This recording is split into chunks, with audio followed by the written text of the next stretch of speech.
എൻ്റെ പേര് അപർണ. ഞാൻ വരുന്നത് തൊടുപുഴയിൽ നിന്നാണ്. ഇതെൻ്റെ അമ്മ. 2025 മാർച്ച് മാസമാണ് എൻ്റെ അമ്മ ഉടമ്പടി എടുക്കുന്നത്. എൻ്റെ അമ്മയുടെ ഉടമ്പടിയിലുണ്ടായിരുന്ന നിയോഗമായിരുന്നു എൻ്റെ പഠനകാര്യം. ഞാൻ 2022 തൊട്ട് ജർമ്മൻ പഠിക്കുകയായിരുന്നു. 24-ലാണ് എക്സാം എല്ലാം ക്രാക്ക് ചെയ്തത്.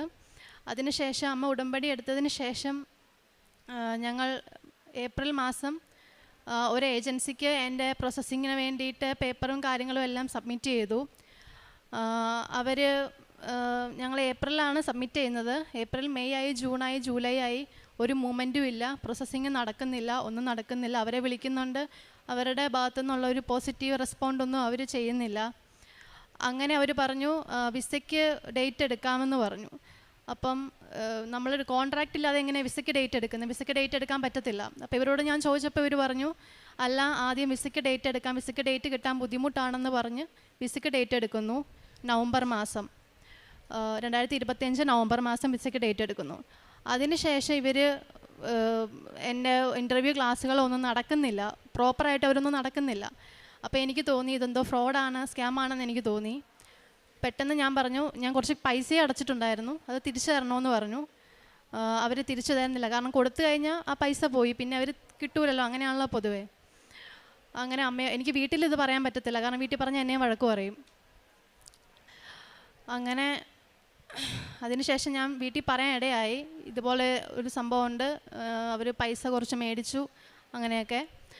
അതിനുശേഷം ഞാൻ നിരന്തരമായിട്ട് പ്രാർത്ഥിക്കാൻ തുടങ്ങി, കാരണം കാശും പോയി, പ്രോസസ്സിങ് നടക്കുന്നില്ല. എൻ്റെ സർട്ടിഫിക്കറ്റിൻ്റെ വാലിഡിറ്റി കഴിയാൻ ഒരു 2-3 മാസം കൂടെ ഉള്ളൂ. ഡിസംബർ 2-ന് തീരും. അതിന് മുന്നേ കോൺട്രാക്റ്റും കിട്ടണം, എനിക്ക് കയറി പോവുകയും ചെയ്യണം. അല്ലെങ്കിൽ പിന്നെ അവർ എംബസി പറയും, റീ എക്സാം എഴുതാൻ പറയും. അത് പോസിബിൾ ഉള്ളൊരു കാര്യമല്ല. ഉടനെ തന്നെ എൻ്റെ ഒരു ഫ്രണ്ട് വിളിച്ചു, എടി നീ അവരുടെ കയ്യിൽ നിന്ന് പേപ്പറും കാര്യങ്ങളൊക്കെ മേടിച്ചിട്ട് നീ വേറൊരിടത്ത് കൊടുത്തോ, ഞാനൊരു നമ്പർ തരാമെന്ന് പറഞ്ഞ് അവൾ എന്നെ വിളിച്ചു. അങ്ങനെ ആ ചേച്ചിയായിട്ട് കോൺടാക്ട് ചെയ്തു. ആ ചേച്ചി പറഞ്ഞു, വളരെ പെട്ടെന്ന് തന്നെ നമുക്ക് പ്രോസസ്സിങ് ചെയ്യാം, വെക്കാൻ മെഡിക്കൽ എടുത്തോ, ഒരു കുഴപ്പമില്ല. നവംബർ മാസം നമ്മൾ വിസയ്ക്ക് വെക്കാൻ ഡേറ്റും എടുത്തോളാം പറഞ്ഞു. അങ്ങനെ ഒരു ഇൻ്റർവ്യൂ വന്നു. പ്രാർത്ഥനയുണ്ട്, കാര്യങ്ങളുണ്ട്, എല്ലാം ഉണ്ട്. ഉടമ്പടി ഉപ്പും തേനും ഒക്കെ അമ്മ എനിക്ക് നിരന്തരമായിട്ട് കഴിക്കാൻ തരുന്നുള്ളൂ. ഞാൻ വിശ്വാസത്തോടുകൂടി പ്രാർത്ഥിച്ചു. അങ്ങനെ ഇൻ്റർവ്യൂ ആയി. ആദ്യത്തെ ഇൻ്റർവ്യൂ എനിക്ക് ക്രാക്ക് ചെയ്യാൻ പറ്റിയില്ല, ഞാൻ അതിൽ ഫെയിലായി. രണ്ടാമതൊരു ഇൻ്റർവ്യൂ വന്നു. ആ ഇൻ്റർവ്യൂവർ വളരെ നല്ലൊരാളായിരുന്നു, കാരണം എന്നോടൊരു ഇൻ്റർവ്യൂ ആയിട്ടല്ല അത് നടത്തിയത്. വളരെ കൂളായിട്ട് എനിക്ക് മര്യാദയ്ക്ക് സംസാരിക്കാനും നല്ലവണ്ണം സംസാരിക്കാൻ പറ്റി. എനിക്ക് ലാംഗ്വേജ് കുറവാണ് എങ്കിൽ പോലും എനിക്ക് അവരുടെ മുന്നിൽ പിടിച്ചു നിൽക്കാൻ പറ്റി. അവർ പറഞ്ഞു, നിന്നെ സെലക്ട് ചെയ്യാം, കുഴപ്പമില്ല, കോൺട്രാക്റ്റ് ഞാൻ തരാമെന്ന് പറഞ്ഞു. പക്ഷെ അവർ കോൺട്രാക്റ്റ് തന്നില്ല, കാരണം ഇൻ്റർവ്യൂ കഴിഞ്ഞ് നവംബർ 3-ന് കഴിഞ്ഞു. പക്ഷേ അവരെനിക്ക് കോൺട്രാക്റ്റ് തരുന്നില്ലായിരുന്നു. അപ്പം എനിക്ക് ഭയങ്കര വിഷമമായി. ഒരു ദിവസം ഞാൻ അമ്മയോട് പറഞ്ഞു, അമ്മ ഞാൻ കൃപാസനത്തിൽ പോവാ, വീട്ടിലിരിക്കാൻ പറ്റത്തില്ല, അത്രയും പ്രയാസം. കാരണം പൈസ കൊടുത്തു, എല്ലാം ചെയ്തു, അവസാനം പൈസയും പോവും. വിസയ്ക്ക് ഡേറ്റ് എടുത്തതും പൈസ കൊടുത്തിട്ടാണ്.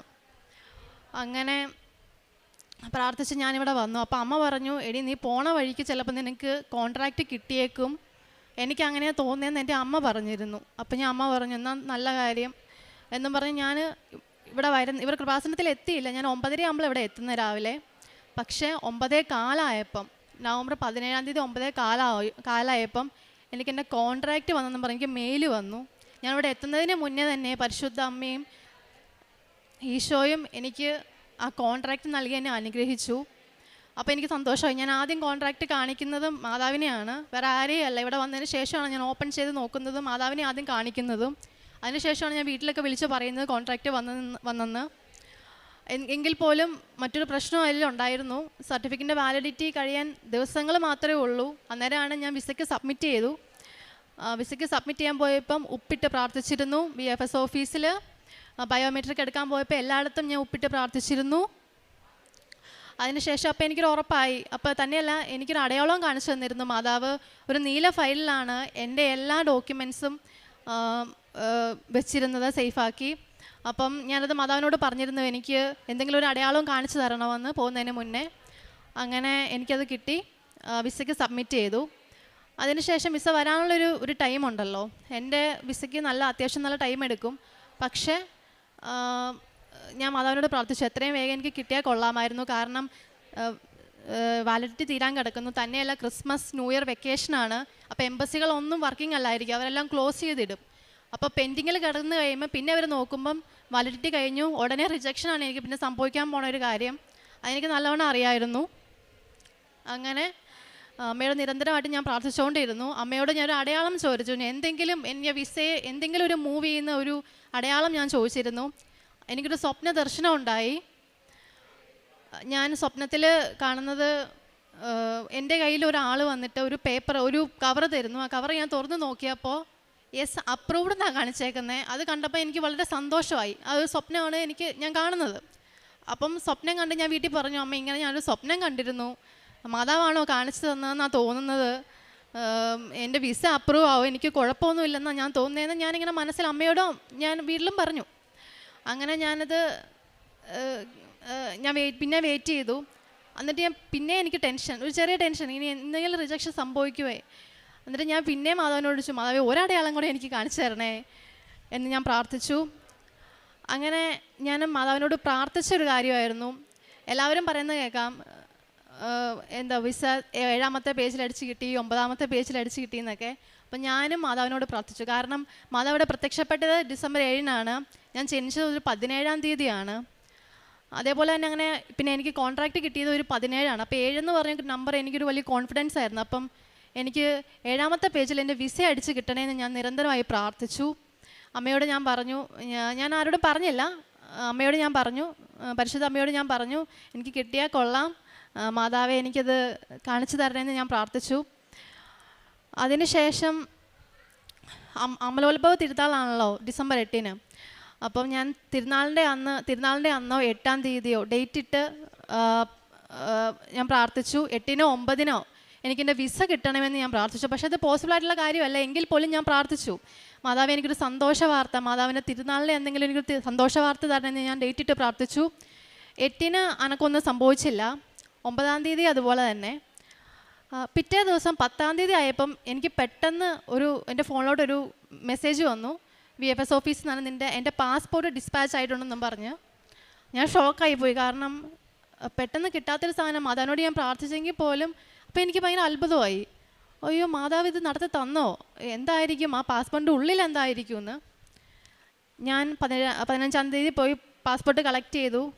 ഞാൻ എന്താണോ പ്രാർത്ഥിച്ചത് അത് തന്നെ മാതാവ് എനിക്ക് നടത്തി തന്നു. ഞാൻ 9-ാം തീയതിയാണ് ഡേറ്റ് ഇട്ട് പ്രാർത്ഥിച്ചത്. 9-ാം തീയതിയാണ് എനിക്ക് 9-ാം തീയതി മെസ്സേജ് ഒന്നും വന്നിരുന്നില്ല, 10-ാം തീയതിയാണ് വരുന്നത്. പക്ഷേ എൻ്റെ പാസ്പോർട്ടിൽ 9-ാം തീയതിയാണ് വിസ അടിച്ച് കിട്ടിയ ഡേറ്റ്. അതേപോലെ തന്നെ ഞാൻ പ്രാർത്ഥിച്ചത് എന്താ, പാസ്പോർട്ടിൽ 7ാമത്തെ പേജിൽ എനിക്ക് വിസ സ്റ്റാമ്പ് ചെയ്ത് കിട്ടണമെന്നായിരുന്നു. അതേപോലെ തന്നെ 7ാമത്തെ പേജിലാണ് എനിക്ക് എൻ്റെ വിസ സ്റ്റാമ്പ് ചെയ്ത് കിട്ടുന്നത്. പരിശുദ്ധ അമ്മയ്ക്കും ദേവകുമാരനും കൊടാനുകൂടി നന്ദി.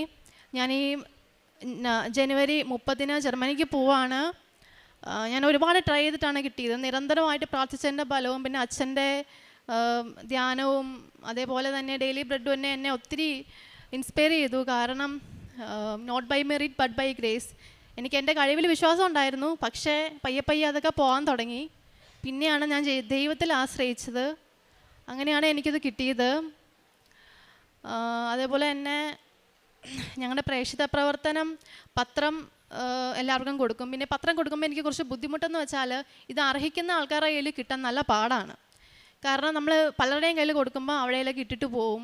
ചിലർ വായിക്കില്ല, ചിലർ സ്പോട്ടിൽ നമ്മൾ പറയും വിശ്വാസമില്ല, ചിലർ വിശ്വാസം ഇല്ലെങ്കിൽ അത് മേടിച്ചിട്ട് അത് എവിടെയെങ്കിലും ഇടും. അപ്പോൾ അതെനിക്ക് ഭയങ്കര ബുദ്ധിമുട്ടാണ്. ഈ പത്രം ഡിസ്ട്രിബ്യൂട്ട് ചെയ്യാൻ എനിക്ക് അത് അർഹിക്കുന്നവരെ കിട്ടാൻ കുറച്ച് പ്രയാസമാണ്. അതുകൊണ്ട് അത് ഞാൻ അർഹിക്കുന്നവരുടെ കയ്യിൽ മാത്രമേ കൊടുക്കത്തുള്ളൂ, ചുമ്മാ ആൾക്കാരുടെ കയ്യിൽ ഞാൻ കൊടുക്കാറില്ല. അതേപോലെ തന്നെ അച്ഛൻ്റെ ധ്യാനങ്ങൾ ഷെയർ ചെയ്യുകയും പിന്നെ ഡെയിലി ബ്രെഡ് ഷെയർ ചെയ്യുകയും അപ്പം ഞാൻ വിശ്വാസത്തിലോട്ട് വന്ന ആൾക്കാരത് കളിയാക്കും. കാരണം ഞാൻ അങ്ങനെ ദൈവത്തിൽ പ്രാർത്ഥിക്കാത്ത ഒരാളാണ്. അപ്പോൾ പയ്യാണ് ഞാൻ വിശ്വാസത്തിലോട്ട് വരുന്നത്. അതെന്നെ വളരെയധികം സ്വാധീനിച്ചു. കാരണം എൻ്റെ ജീവിതത്തിൽ മാറ്റം ഉണ്ടായി. എൻ്റെ ആത്മീയ ജീവിതത്തിലാണ് ഏറ്റവും കൂടുതൽ മാറ്റം ഉണ്ടായത്. ഞാൻ പ്രാർത്ഥിക്കാൻ തുടങ്ങി നിരന്തരം. എനിക്ക് സമാധാനമുണ്ട്, ടെൻഷനില്ല. ഞാൻ പോവുകയാണെങ്കിൽ പോലും എനിക്ക് ഒട്ടും ടെൻഷനില്ല, വളരെ കൂളാണ്. മാതാവിനോട് നന്ദി പറയാനും സാക്ഷ്യം പറഞ്ഞിട്ടേ ഞാൻ പോവുള്ളൂ എന്ന് മാതാവിനോട് പറഞ്ഞിരുന്നു. അതുപോലെ തന്നെ ഞാൻ വാക്ക് പാലിച്ചു. സാക്ഷ്യം പറഞ്ഞിട്ടാണ് ഞാൻ പോകുന്നത്. മാതാവിനും തിരുക്കുമാരനും കോടാനുകൂടി നന്ദി. ഈ സാക്ഷ്യം ഞാൻ മാതാവിനും തിരുക്കുമാരനും സമർപ്പിക്കുന്നു. 30-ാം സങ്കീർത്തനം 12-ാം തിരുവചനം. ഞാൻ മൗനം പാലിക്കാതെ അങ്ങയെ പാടി പുകഴ്ത്തും. ദൈവമായ കർത്താവെ, ഞാൻ അങ്ങേക്ക് എന്നും നന്ദി പറയും. അപർണ